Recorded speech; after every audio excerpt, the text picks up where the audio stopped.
Nós vamos agora entrar nesse tema que é um pouco mais delicado, porque eu vou aproveitar para falar do livro, né?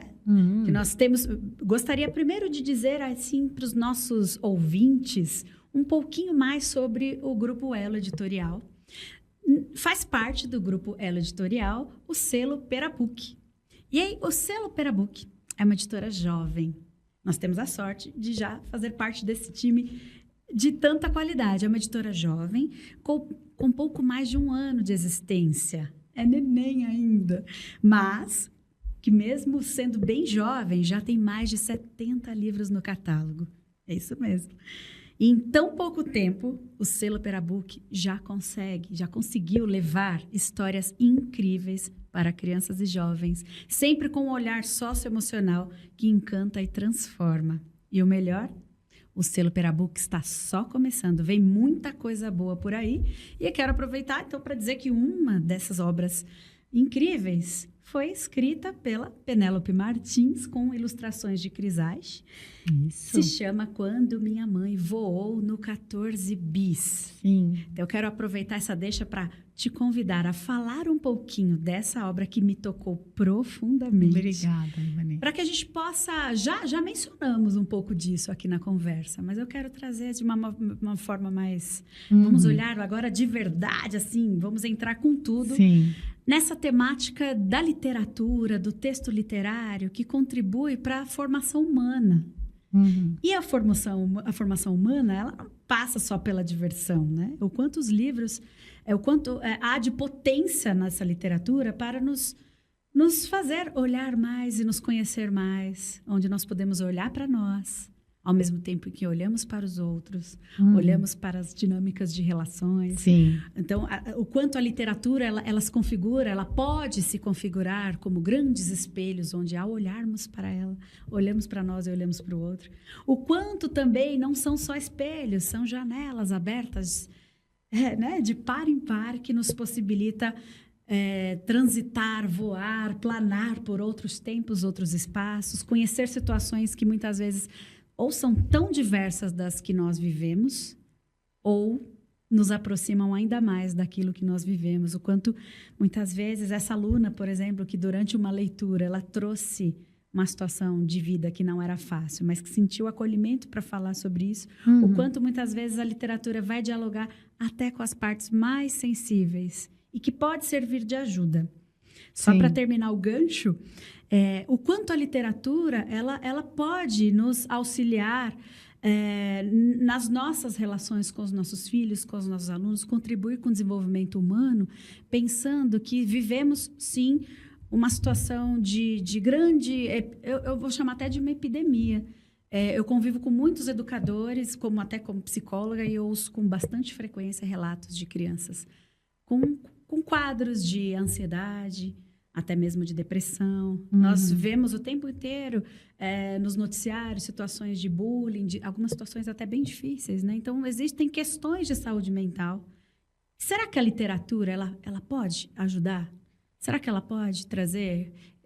Eu penso que sim, mas eu gostaria de te ouvir, já que você escreve livros com temas tão delicados, com tamanha sensibilidade, que toca profundamente, que serve, não pensando que livro tem que ter uma utilidade, mas o quanto, a mim, tem essa possibilidade desse exercício empático, de pensar, poxa, eu nunca vivi nada nem próximo ao que a personagem, essa garota, vive nessa história, mas o quanto isso me diz respeito também, ao ponto de eu olhar e pensar, puxa, que situação, o que eu faria se fosse comigo?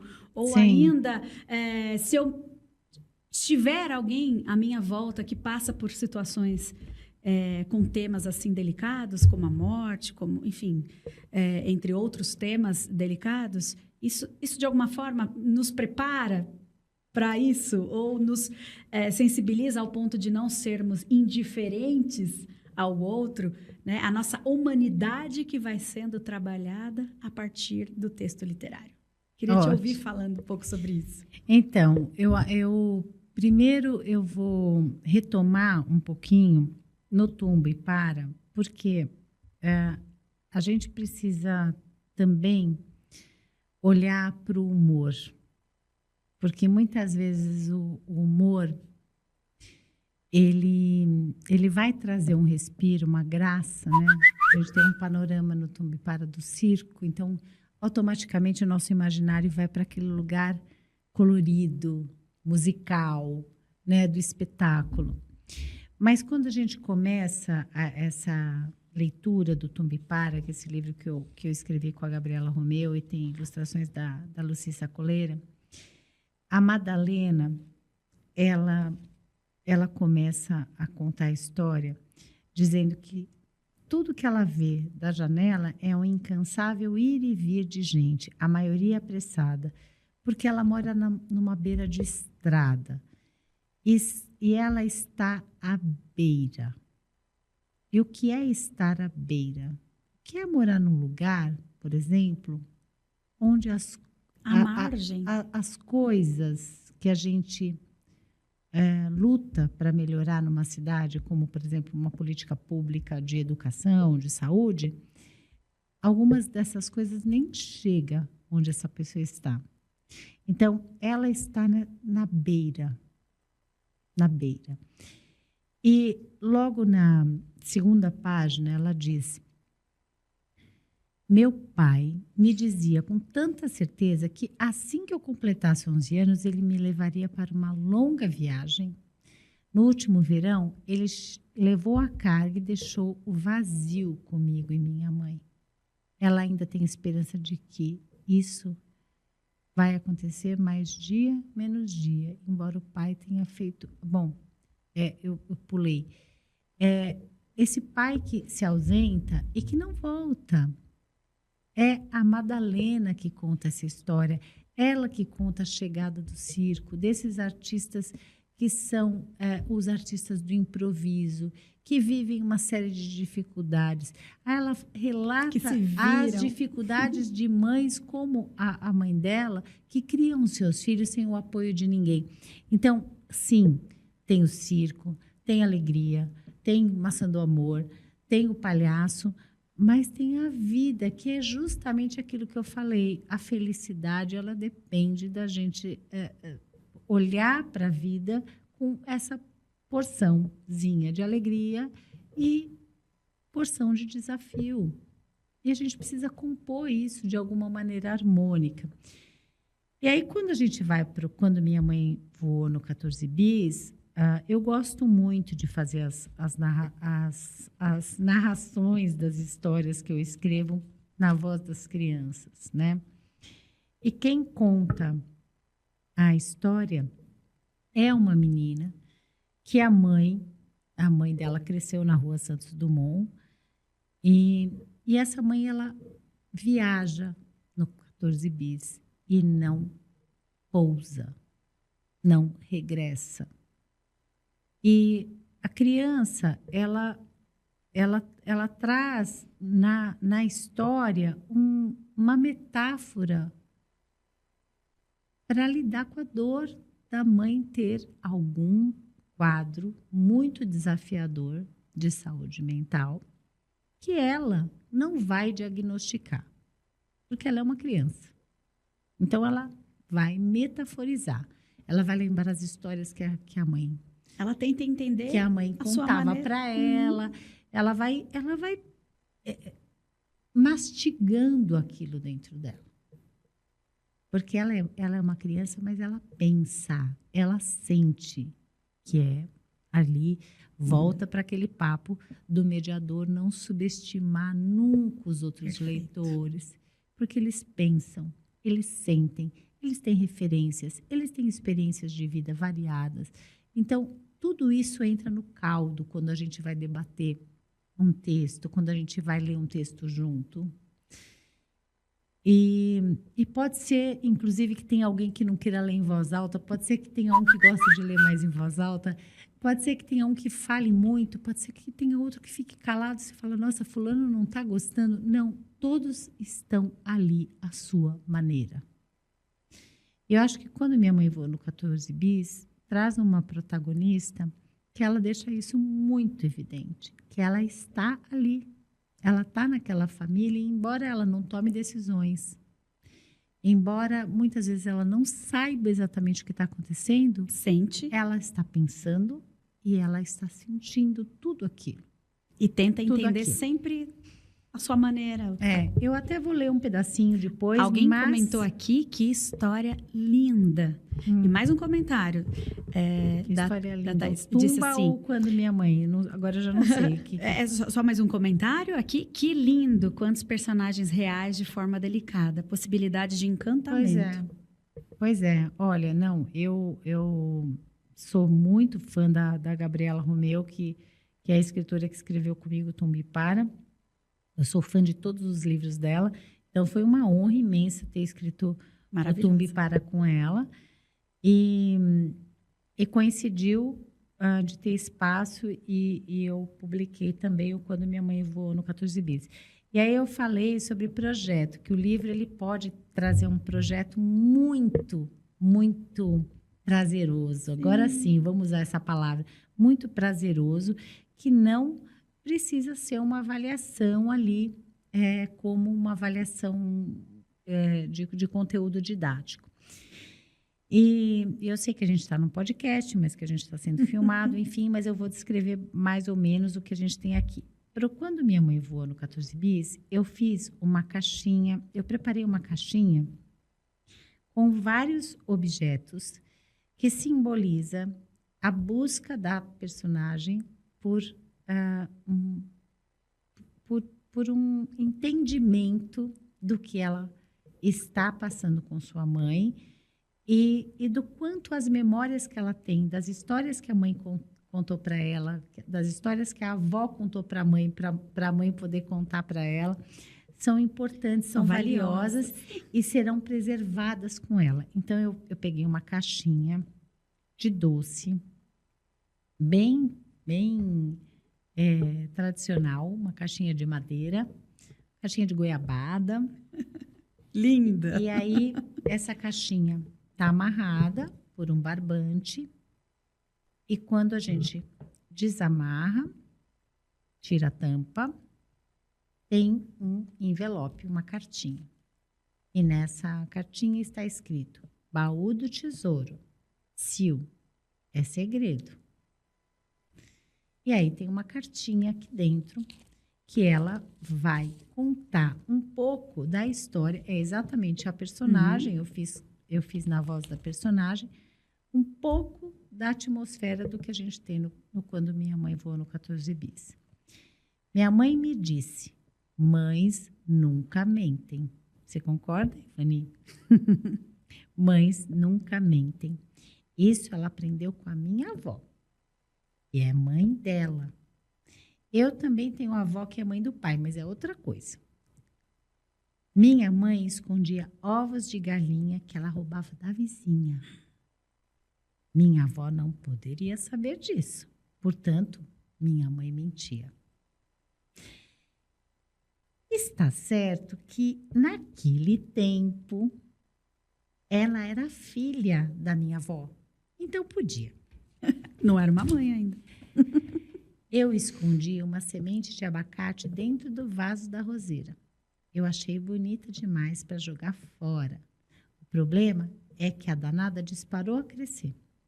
Minha mãe me perguntou: quem foi? O que de quem foi? Eu respondi: mistério. Deve ter sido cocô de passarinho. Minha avó me contou que o cocô de passarinho leva sementes, porque passarinho só come frutas e minhocas. Ele haveria de comer abacates. Quando minha mãe ficou doente, eu fiz uma coleção de coisas importantes. Dedal. Para não furar o dedo, está aqui o dedal.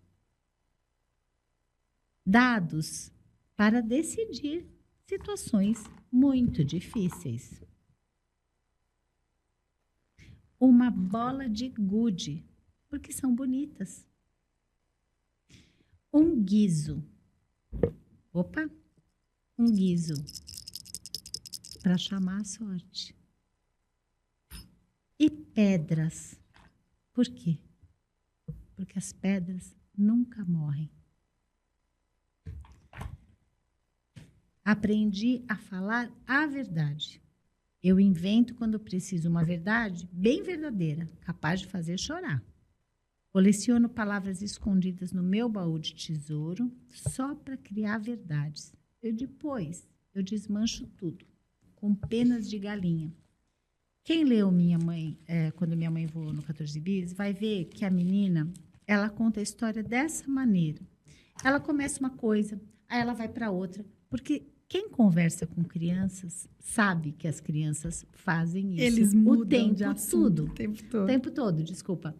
Só que eles fazem isso sem perder a intencionalidade. Eles saem do assunto e voltam. Peraí, eu não terminei de contar. E é essa forma que eu usei para a personagem contar a história. Ela sai do assunto, ela vai contando micro-histórias ao longo da história para dar para o leitor, para a leitora, um panorama do que é a mãe dela. Que a mãe dela é maravilhosa, é incrível, é fantástica. Só que a mãe dela tem uma condição que faz com que ela sofra e a família também sofre. Né? E essa condição de saúde mental tão delicada que essa mãe tem, também é a condição de muitas crianças, Sim. de muitos adolescentes, que não deixam de ser incríveis, que não deixam de ser fantásticos. Então, quando minha mãe voou no 14 bis, ele é um convite para a gente entender que todos nós temos essa fragilidade, todos nós podemos, em um dado momento, conhecer as profundezas de uma depressão. Agora, tem pessoas que conhecem isso de uma maneira que é muito diferente, que ela vai e volta. Sim. Né? Então, assim, a gente precisa tratar dessas questões com a mesma naturalidade que a gente olha para outras doenças, outras fragilidades, e sem estigmatizar aquilo, né? Sem estigmatizar aquilo. No entanto... E o que é importante é que dentro das narrativas, as coisas estão todas dentro de um contexto, o que contribui bastante para a compreensão. Né? Você falou assim, é útil para, né? A gente costuma dizer assim, que a literatura não é útil para nada, porque a Alice Vieira tem um texto lindo sobre isso. Que ela fala assim, não serve para vestir, não serve para comer, né? Não tira o frio, não diminui o calor, então não é útil. Ela fala, as flores que estão no canteiro, elas não são úteis para nada, só para serem belas. Então, o poder dessa beleza na vida, de você ler um texto que te emociona tão profundamente, que você se sente tão conectado com o personagem, o poder de uma tela de cinema que revela ali uma história e você fica completamente envolvido, ou a música que invade, né? A música tem uma magia assim, muito particular, porque ela é completamente invisível, né? Sim. Ela é completamente invisível, aí você aumenta o alto-falante, aí sai aquela coisa invisível que vai tomando todo o espaço, todo o ambiente. E mesmo sendo só instrumental, toda a arte, Sim, de modo geral, tem essa conexão. Nem pensei assim, se é cantado ou se é instrumental. Aquilo vai tomando conta do ambiente e toma conta da sua emoção. E para que serve? Não serve para tirar frio, não serve para diminuir o calor, não serve para comer. Então, assim, a utilidade, nesse aspecto, realmente a arte não tem. Mas a arte, ela tem o poder de fazer com que a gente reúna dentro da gente duas coisas que geralmente a gente teima em separar, que é a razão e a sensibilidade. Né? Aliás, que é título de um livro de uma grande autora, Razão e Sensibilidade, da Jane Austen. Então, eu acho que a arte, ela faz isso. Ela faz a gente trazer a razão para perto da sensibilidade, e aí, naquele momento, sabe, meio lua e sol, que a gente teima em deixar isso separado, a gente tem um afeto, a gente é afetado, nasce o afeto. E aí você consegue, naquela hora, olhar para alguém que não é você, com um olhar mais generoso, mais gentil. Então, sim, ela transforma a vida, mas de quem quer ser transformado por ela. Perfeito.